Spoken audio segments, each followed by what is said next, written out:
Unexpected Journey, Memoir of a Siberian Deportee by Juzė Avižienytė-Žukauskiene.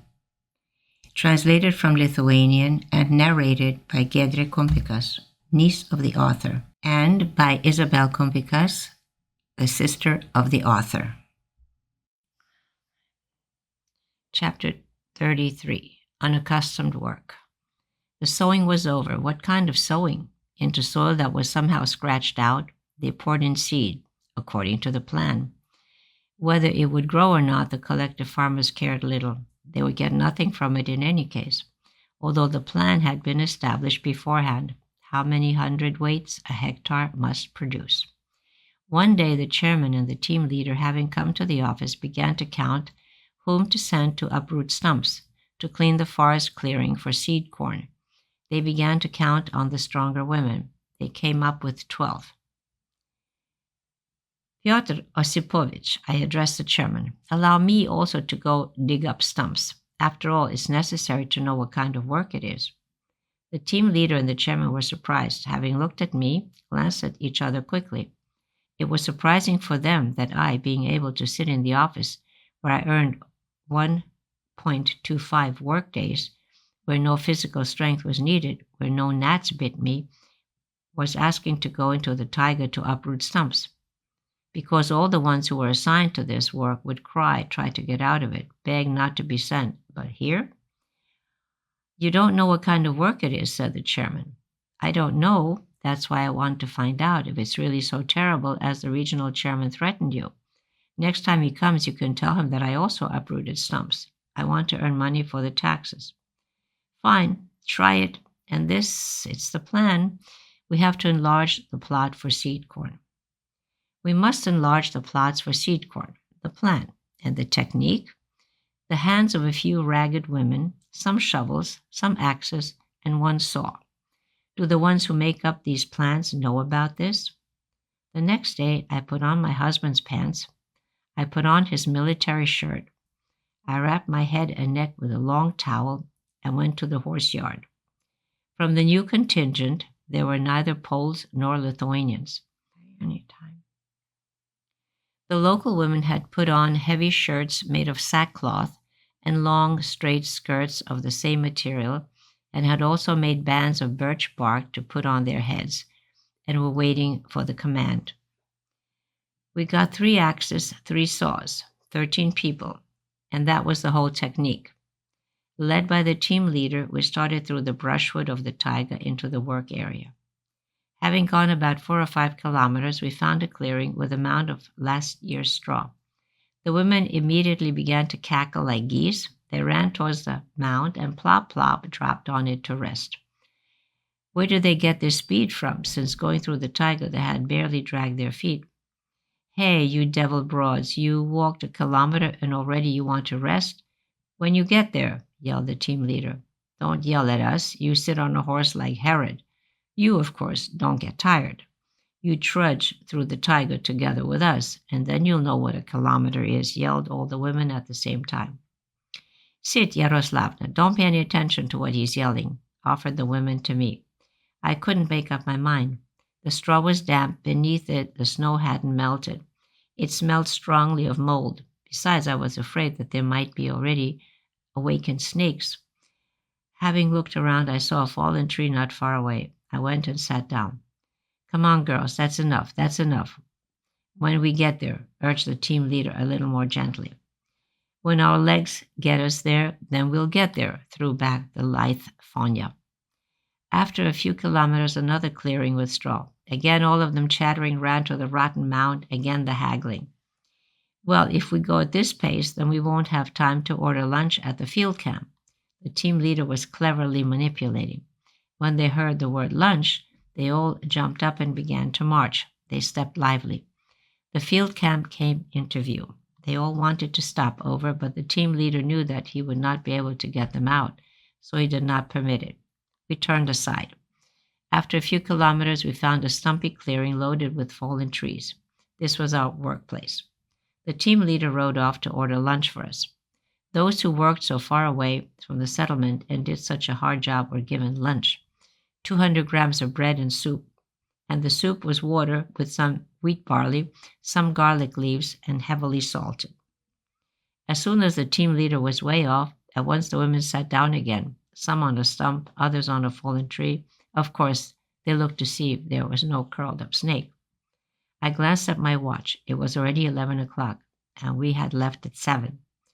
Okay, women, maybe let's begin, because while we sit here, the Nusi will eat us alive. Hey, we have a smart one here. Maybe they sent you here from the office on purpose to order us around. You'll work and you'll see how much a pound of trouble costs. And again, the women began to chatter. Only the high school senior, 18-year-old Tanya, was silent. Okay, Babi, let's light some bonfires, commanded Vera. All got up. They loaded on branches, ripped off birch bark, and soon in a few areas at the edge of the clearing, bonfires began to smoke. Some women took up axes, others saws. There were tools for 9 women. 4 of us remained empty-handed. The 9 armed ones chopped the branches off the fallen trees. The sawyers cut the stumps into pieces, while we 4 unarmed ones dragged everything to the edge of the clearing. When there were large, heavy trunks, all of us women would jump to it. We would all grab onto it, shove levers under a joist, and rolling it on, like ants would carry it to the edge. Having overcome such a difficulty, they all fell on the grass and cried, Vabi, let's smoke. Rather dirty talk would start about those who weren't there. I avoided those smoking breaks. I would go there where young birches had been cut down for joists, and from their fresh, flexible little twigs, I bound together brooms with hair grass. The lame Kosta Samolyov, our field team leader, having hobbled up, started to yell at the women, of course, without sparing the Russian word mat, while the women, without restraint as to their expressions in strong words, would fire back at him, but nevertheless would get up and go back to work. The following day, the chairman did not permit me to uproot stumps. I worked again at the office. After a few days, the team leader came to consult with the chairman which women to send to plant tobacco. Already in early spring, the seed and the instructions to plant tobacco had been received. The shoots had already grown a little. They had to be transplanted into the ground. No one knew how to do this work here. The warm Russian regions where tobacco was grown were taken over by the Germans, who were constantly moving forward. Smoking stuff was more essential to the soldiers than bread, especially since there was not enough bread either. Our collective farm received the order to plant 8 hectares of tobacco. An elderly farmer, Kuznetsov, was appointed for this task. He studied the instructions very carefully and was selecting his team. To plant 8 hectares by hand and to water, hoe, and weed, quite a few hands were needed. Chairman, assign me the Lithuanian women. They are more honest and work faster. I wonder, they have not done such work. They won't know what to do, debated the chairman. What do you mean? You'll explain it to them and they'll know it's not your brother Russian. I used to hear that expression often. I don't know why the deportees from the Altai expressed themselves so disrespectfully about their own. Such a compliment flattered our Lithuanian ego. In other words, they noticed the difference. The team was made up. 5 Lithuanian women, I among their number. I asked the chairman to let me. 2 Polish women and 8 Russian women. We marched to the appointed field. The ground had been badly prepared, full of clods, badly harrowed, in short, not for tobacco. I explained this to Kuznetsov. I also understand that very well, but what to do? We would need a heavy roller, and we don't have one. The harrow is too light. The horse is weak. They stumble. You can't make them go fast. We'll plant the way we can. He ended, and having called the women together, began to explain how to plant. Okay. Some of you will dig little holes. You'll pour in half a liter of water. The others will plant the shoots. The Russian women began to chatter. What? Are you crazy? Who plants like that? To dig little holes, to pour half a liter of water. Who will carry so much water? When will you plant such an area? Babi, don't shout. That's what the instructions say. The field team leader defended his position. Shit on such instructions. What fool thought them up? We've done more, and this is not the first year that we are planting shoots. And we know without instructions how to plant shoots, yelled and chattered the women all at the same time. We Lithuanians did not get involved in that quarrel, but it went on for a while. Then I couldn't stand it any longer, raised my hand and said, "Wait, women, don't carry on so. We all know perfectly well that you are good, experienced workers. You know how to plant cabbage and so on. You have probably never planted tobacco before, so you must understand. Kuznetsov does not give instructions how to plant it, but they who know how to grow it." Again chattering. Wait, don't chatter. I want to explain that Kuznetsov is required to explain how to plant, and he is obliged to explain. Then, if the tobacco doesn't grow, and it could happen, Kuznetsov will not be responsible. Everything will have been done according to instructions. But if you believe that tobacco planted according to your way will grow better, then plant it as you want. But then, for a poor harvest, you will be responsible, not Kuznetsov. "That's an intelligent woman speaking," rejoiced Kuznetsov, because he knew that the women could not out-argue him. We began to work. Again, as during the flax pulling, I offered that we Lithuanians work separately. We went to one side of the field, and the 8 Russians to the other. The boxes with the chutes and the containers of water were standing at the end of the field. Our team planted according to the instructions, rows 1/2 meter apart, shoots 1/4 meter. We brought some branches. We stuck some in at the ends and 2 in the middle because the rows were long. In such a way we made ourselves guidelines so that the rows would be straight. Zazitska and I marked the holes. 2 women were planting, and the 2 were bringing water, and Yuratele, the 10-year-old daughter of Colonel Yasinskas, was throwing down the shoots by the holes. "Oh, not like that, cried Zazitska, seeing how the women were planting. "Don't press the roots down so much." "All right, you plant by yourself. Maybe I'll manage to dig the holes myself, and it's more difficult to carry water, so let the 3 go." The work was moving along quite well for us, but the Russians, as usual, gathering in groups, were chattering, arguing among themselves, and with Kuznetsov, were crumpling the shoots by putting them in their laps. All around the workers, swarms of mosquitoes, moshkis, were circling. Our hands and faces were covered with them. We crushed them with soil-covered hands. We defended ourselves as best we could. But how could one defend oneself? The small Yuratele even began to cry. The Russian women had brought some tar. They offered us some too. We smeared our hands and the sides of our hair, and Yuratele brushed against her face with tar-covered fingers. Her little face was fair, soft, not yet weather-beaten by the wind. It became inflamed immediately and began to itch unbearably. The girl began to cry even more. She ran to the water container, but how could one wash off tar? I asked Kuznetsov to let her go home.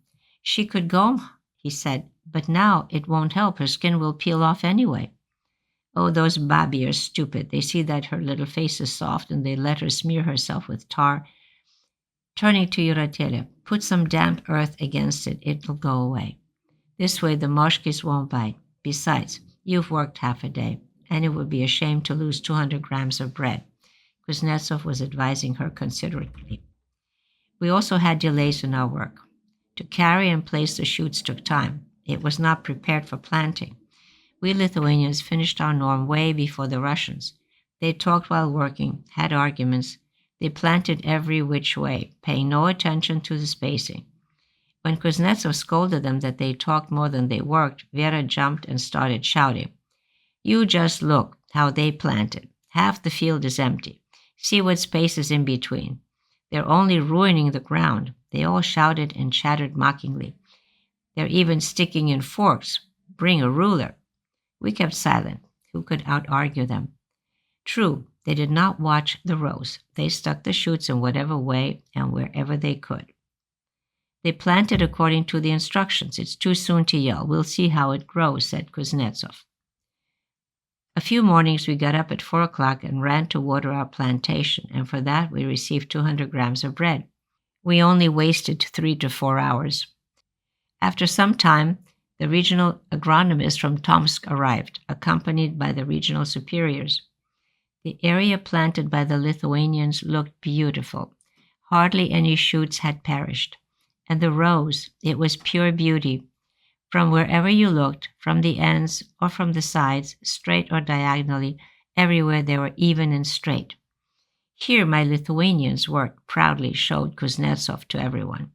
And this is the work of the Russian broads, he waved his hand. There were no rows, they were crowded together. At least half the shoots had dried out, because they had watered poorly, and not before planting in the holes, but from the top. In short, it was the work of lazy people. We were praised, but that was not the important thing. We were getting 200 grams of bread each. Notes: hundredweights. One long hundredweight is equal to 112 pounds. One short hundredweight is equal to 100 pounds. Gnusi, gnats. Moshkis, a type of Siberian mosquito.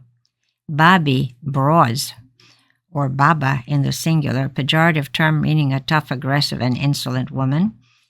Mat, obscene word in Russian.